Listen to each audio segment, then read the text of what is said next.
If you're looking for creative ways to elevate your backyard, but you're on a budget, I highly recommend checking out these JSOT solar spotlights. We have had these for about 6 months and they were super easy to install. You just simply put them in the ground in front of the bush or in front of the wall that you want to highlight.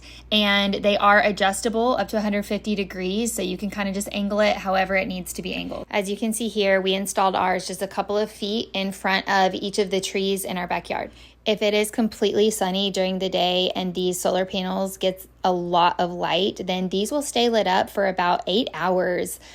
Typically we average between 4 to 6 hours, and then if it's a really shady day, you'll get less than 4 hours. We also love that you can cycle through multiple different colors, but for the most part, if it's not a holiday season, we just have it on the warm soft light.